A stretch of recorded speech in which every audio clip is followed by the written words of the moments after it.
Music by Mukesh Ganpati. Holi में चोलिया फतारे रंग तोगे काटी जाला। होली में चोलिया फतारे रंग तोगे काटी जाला। होली में चोलिया फतारे रंग तोगे काटी जाला। होली में चोलिया फतारे रंग तोगे काटी जाला। यारावा तोर नहीं होदा में काना तोगे काटी जाला। यारावा तोर नहीं होदा में काना तोगे काटी जाला। यारावा तोर नहीं होदा में काना तोगे काटी जाला। यारावा तोर नहीं होदा में काना तोगे काटी जाला। होली में चोलिया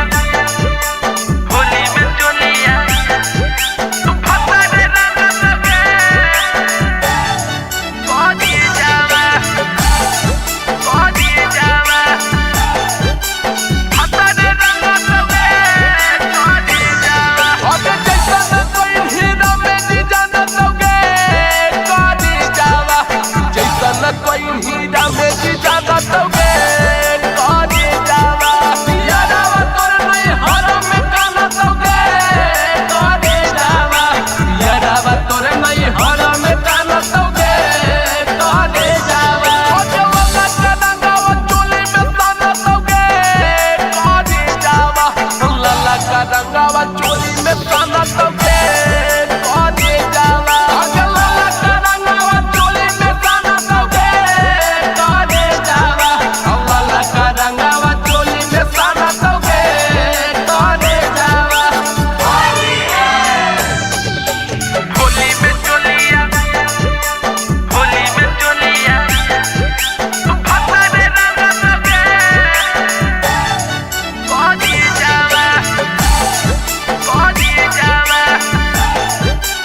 फतारे रंग तोगे काटी जाला। अगे होतो न पुआवा फतारे छाना तोगे काटी जाला।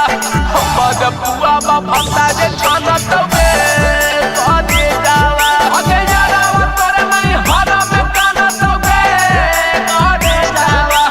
यारावा तोर नहीं हरा में काना तोगे काटी जाला। किछा कोनिया हमर तोरे से मन तोगे काटी जाला। अजिता राजा तोरे से मन तोगे काटी जाला। अगे होली में चोलिया फतारे रंग तोगे काटी जाला। होली में चोलिया फतारे रंग तोगे काटी जाला। Ganpati entertainment recording studio Nawada.